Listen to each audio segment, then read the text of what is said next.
বেশ কিছুদিন আগে কক্সবাজারের রামু উপজেলায় অবস্থিত ক্যাপ্টেন কক্সের এই বাড়িটাতে একটু ঘুরতে গেলাম। এটা রামু থানার পাশেই অবস্থিত।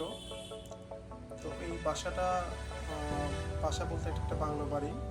এই বাংলো বাড়িটা ক্যাপ্টেন কক্স 1780 সালের আশেপাশে বানিয়েছিল যখন তিনি এখানে আসে। এই ক্যাপ্টেন কক্সের পুরো নাম হচ্ছে হিরাম কক্স। ওনার নামেই কিন্তু কক্সবাজার জেলার নামকরণ। তো আমি এটা দেখতে আসলাম। এই বাংলো বাড়িটা এখনও আছে, মোটামুটি গোছানো এবং পরিষ্কারভাবেই আছে। এটাতে সম্ভবত আমি পেপারে নিউজে পড়েছিলাম যে এটাতে থাকাও যায়।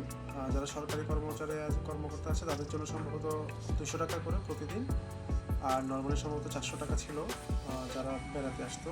তবে যখন আমি এই যে দেখতে গেলাম তখন কিন্তু এই জিনিসটা ছিল না, মানে বাংলা বাড়ির গেটেড অফ ছিল, তার মানে ওই ব্যবস্থাটা ওরা বন্ধ করে দিয়েছে।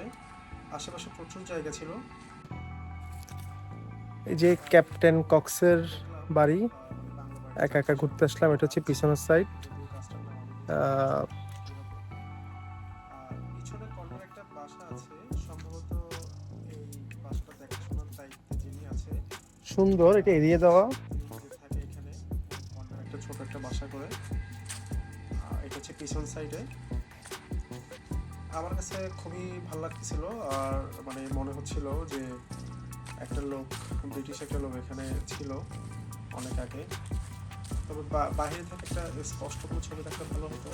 তবে এখানে একটা দুঃখজনক ব্যাপার হচ্ছে, উনি কিন্তু 80 সালের আশেপাশে যদি আসে তাহলে উনি কিন্তু 1799 সালে আবার এখানে ম্যালেরিয়া রোগে আক্রান্ত হয়ে মারা যান। ওই যে একটা বাসা দেখা যাচ্ছে, এটাই সম্ভবত যিনি এটা দেখাশোনার দায়িত্বে আছেন। তো এই জিনিসটা জেনে আবার একটু খারাপ লাগলো।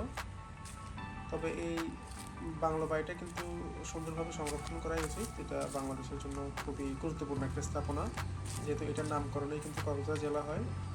তো কেউ যদি এদিকে আসেন তাহলে দেখে যেতে পারেন। ভালো থাকবেন। আল্লাহ হাফিজ।